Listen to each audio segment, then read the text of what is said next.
100 शब्द प्रति मिनट शुरू। दुनिया में कच्चे तेल के लिए संघर्ष अपने आप में किसी महायुद्ध से कम नहीं है। यह तमाम देशों के लिए अक्सर चुनौती बनता रहा है। रोचक यह है कि तेल को लेकर अमेरिका जैसे देश कई खेल भी इसी दुनिया में खेलते रहे हैं। गौरतलब है कि अमेरिका भारत का रणनीतिक मित्र है और वर्षों से दोनों के संबंध कहीं अधिक सकारात्मक है, मगर ईरान से उसकी दुश्मनी की कीमत भारत को भी तब चुकानी पड़ी जब उसने मई 2019 में ईरान से कच्चा तेल लेने पर प्रतिबंध लगा दिया था। आखिरकार इस ऊर्जा की भरपाई के लिए भारत को सऊदी अरब की ओर रुख करना पड़ा था, जो ईरान की तुलना में महंगा सौदा था। फरवरी 2022 से बदले हालात के बाद रूस से भारत सस्ता तेल धड़ाधड़ खरीद रहा है, जबकि रूस यूक्रेन युद्ध के चलते अमेरिका और यूरोप के कई देशों के अलग खेमे बने हुए हैं और भारत को ऐसा करने से रोक पाने में सक्षम भी नहीं है। भारत कच्चे तेल के मामले में आत्मनिर्भर नहीं है। वह अपनी जरूरत का महज 17% तेल उत्पादन कर पाता है, बाकी के लिए आयात पर निर्भर है। ऐसे में E20 ईंधन का स्वरूप इस निर्भरता को कम करने में मदद करेगा, मगर जिस गति से कच्चे तेल की आवश्यकता देश को है, उसे देखते हुए इसे अंतिम उपाय नहीं कहा जा सकता। पैरा गौरतलब है कि E20 ईंधन का आशय पेट्रोल में एथेनॉल के 20% मिश्रण से है। अभी तक देश में मिलने वाले पेट्रोल में इसकी मिलावट महज 10% होती थी। हालांकि इसे लेकर पेट्रोल के आयात पर असर पड़ेगा, मगर बड़ा असर लाने के लिए इलेक्ट्रॉनिक वाहन और मिश्रित पेट्रोल को पूरे देश में विस्तार देना होगा। फिलहाल E20 ईंधन को 11 राज्यों और केंद्र शासित प्रदेशों के 84 पेट्रोल पंपों पर उपलब्ध कराया जाएगा। गौरतलब है कि भारत सरकार ने इंडिया एनर्जी वीक 2023 में 20% मिश्रित पेट्रोल को बीते फरवरी महीने में शुरू किया था और उम्मीद जताई गई थी कि इस पहल से पेट्रोल पर निर्भरता को कम किया जा सकेगा। पैरा इसमें कोई दो राय नहीं कि जैव ईंधन को लेकर जितनी सक्रियता आई है, उसके लाभ भी विभिन्न आयामों में विस्तार लेंगे। E20 ईंधन कई लाभों से युक्त है, पर चुनौतियों से भी भरा हुआ है। भारत कृषि अर्थव्यवस्था वाला देश है। यहाँ व्यापक पैमाने पर कृषि अवशेष उपलब्ध है।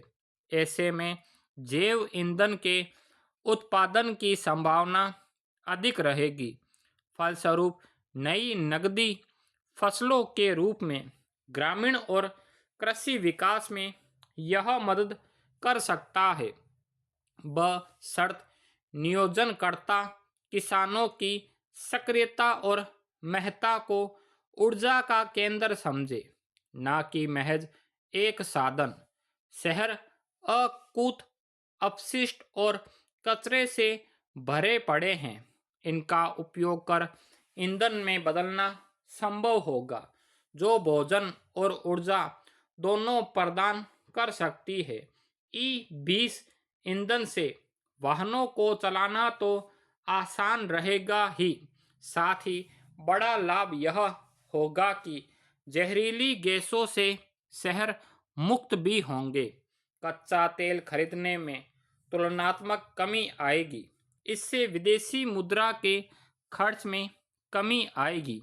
पेरा, यह हरित ईंधन का एक ऐसा उदाहरण है जिससे कार्बन डाइऑक्साइड और हाइड्रोकार्बन आदि के उत्सर्जन में कमी संभव है। पड़ताल बताती है कि वर्तमान में भारत में एथेनॉल की उत्पादन क्षमता लगभग 1037 करोड़ लीटर है, जिसमें 700 करोड़ लीटर गन्ना आधारित और बाकी अनाज आधारित है।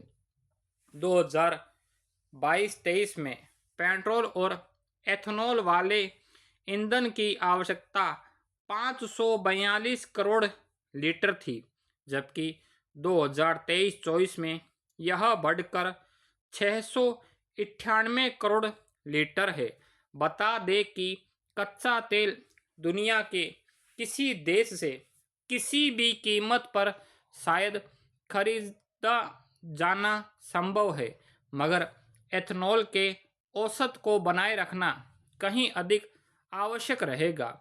हालांकि आंकड़े इशारा कर रहे हैं कि एथेनॉल के मामले में भारत परिपक्व है, मगर सरकार को यह नहीं भूलना चाहिए कि यह पूरी तरह किसान आधारित है और उन्हें इस ऊर्जा में मदद के बदले आर्थिक सूचिता बनाए रखना होगा। महत्वपूर्ण यह भी है कि देश में ऐसी कारें कम है जो ई-20 पेट्रोल से चल सकती है।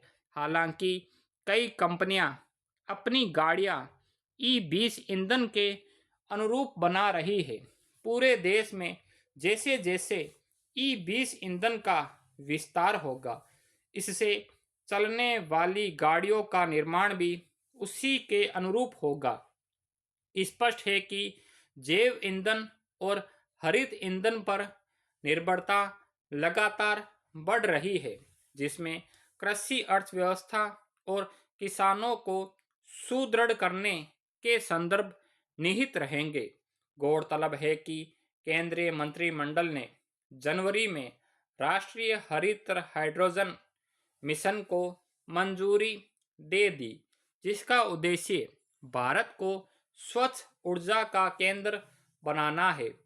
तेल की बढ़ती कीमतें और डॉलर के मुकाबले गिरता रुपया न केवल कच्चे तेल के लिए मुसीबत बनता है, बल्कि देश के जनमानस को भी इसकी कीमत चुकानी पड़ती है।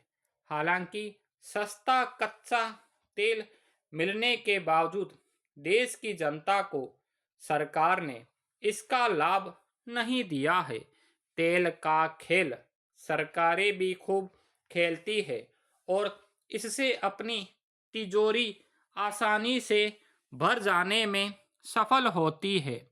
जीएसटी लागू होने के बावजूद पेट्रोल, डीजल तथा रसोई गैस समेत कई पदार्थ अब भी इसके दायरे से बाहर है, जिसके उतार चढ़ाव से जनता की जेब ढीली होती रहती है। पेरा, यह विडंबना ही है कि जो तबका नीतियों से सबसे अधिक प्रभावित होता है और जिसके लिए अधिकांश नीतियां बनाई जाती है, वही हाशिए पर है। भारत का किसान अन्न उत्पादन करके इस मामले में देश को आत्मनिर्भर बना रहा है।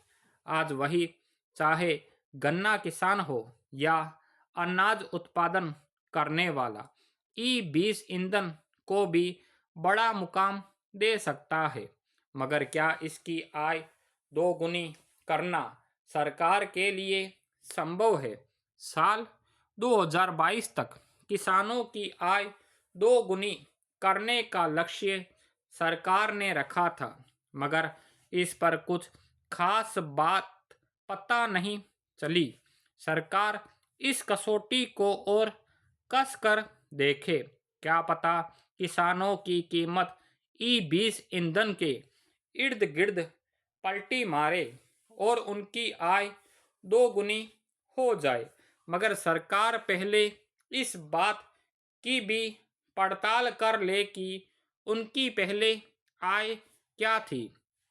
हालांकि दिसंबर 2018 से प्रधानमंत्री किसान सम्मान निधि के माध्यम से प्रति 4 महीने पर जो 2,000 रुपये सीमांत किसानों के खाते में जाते हैं, अब वे भी कई नई समस्याओं के चलते मामूली हो गए हैं। स्टॉप।